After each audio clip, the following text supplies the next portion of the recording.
বলবো। তখন আব্দুল্লাহ ইবনে ওমর বলেন, তুমি তোমার মালিককে বলবে একটা বাঘে খেয়ে ফেলেছি। হাজির, আমাদের ভিতরের জায়গা সম্ভবত কমপ্লিট হয়ে গেছে। আমরা একটু দাঁড়িয়ে কাঁথা সোজা করে একটু বসি। আমরা সবাই একটু দাঁড়িয়ে কাঁথা সোজা করি। দাঁড়াই সবাই একটু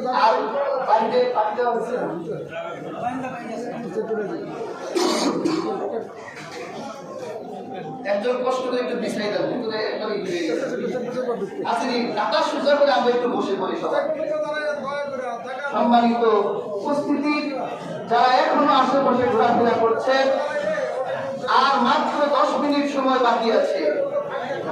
আর মাত্র, আমরা সবাই বসে পড়ি, আর মাত্র 8 মিনিট সময় বাকি আছে। যারা এখনো আশেপাশে ঘোরাফেরা করছেন, দ্রুতই চলে আসেন। আমরা ইনশাআল্লাহ নির্ধারিত সময়ে দাঁড়িয়ে যাব। বাইরের মানে একটু বিছানা হয় নাই। হাজির, আমরা ইনশাআল্লাহ নির্ধারিত সময় দাঁড়িয়ে যাব। আর 8 মিনিট সময় বাকি আছে ইনশাআল্লাহ। হাজির, কথা বলছিলাম, আমরা সবাই বসে পড়ি ইনশাআল্লাহ। হাজির, কথা বলছিলাম, আব্দুল্লাহ ইবনে ওমর রাদিয়াল্লাহু তাআলা আনহু তিনি বললেন যে তোমার মালিককে কি বলবা, একটা বাঘ খেয়ে ফেলেছে।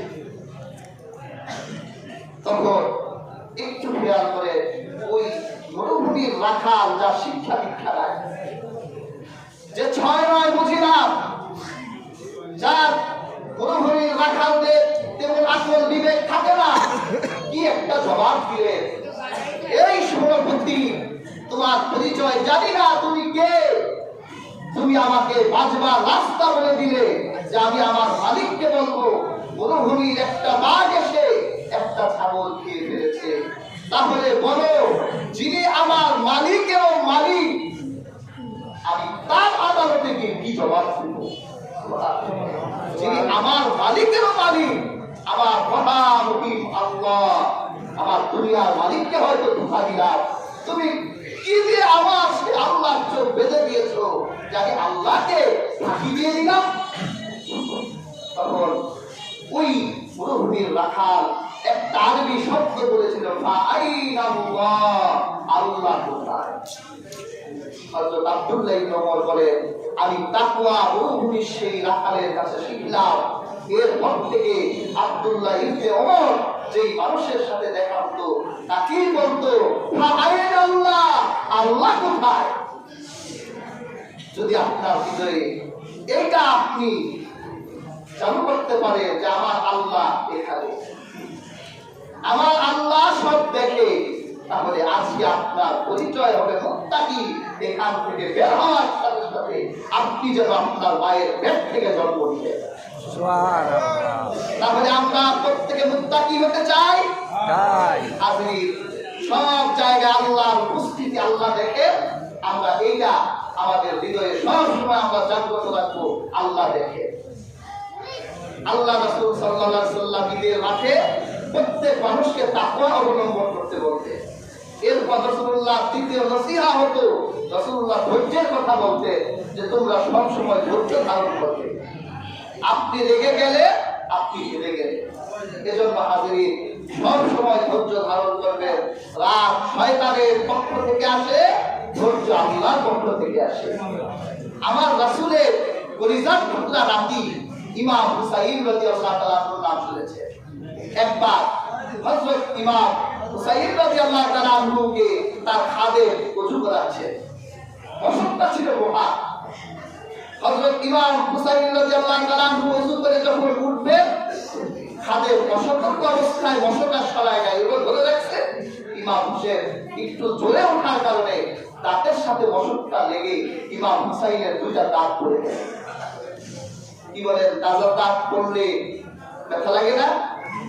ইমাম হুসাইনের ব্যথা শুরু হলো, রক্ত ঝরে পড়ছে। ইমাম হুসেনের শরীর লাল হয়ে গেছে রাগে। তিনি একটা থাপ্পড় দিলেন।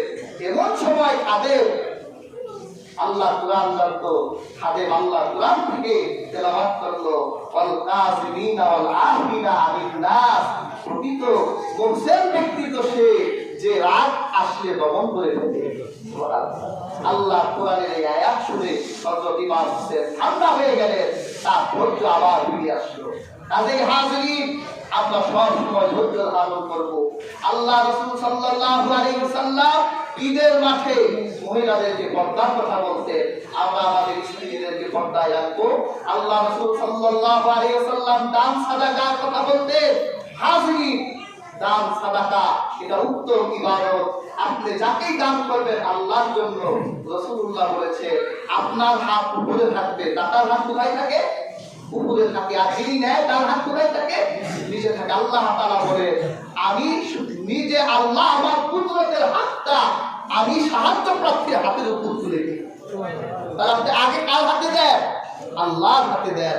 আল্লাহ তাআলা আপনার দানকে কিয়ামত পর্যন্ত লালন পালন করবে। সুবহানাল্লাহ।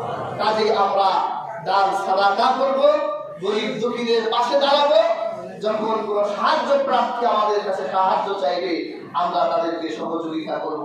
আল্লাহ তাআলা আমাদের প্রত্যেককে মুত্তাকি বানান, প্রত্যেককে ধৈর্যশীল বানান, প্রত্যেককে পর্দাশীল বানান। আল্লাহ আমাদের প্রত্যেককে দানকারী হিসেবে কবুল করুন। সকলে বলেন আমিন। আমরা আল্লাহর কাছে দোয়া করি আল্লাহ তাআলা যেন আমাদের দানকে কবুল করেন, আমাদের মাহে রমজানের রোজাগুলোকে কবুল করেন। আল্লাহ তাআলা আমাদের তারাবির নামাজকে কবুল করেন। সম্মানিত হাজিরিন, এখনো যারা আশেপাশে ঘোরাফেরা করছে ইনশাআল্লাহ অতি সত্বর চলে আসেন, আমাদের সময়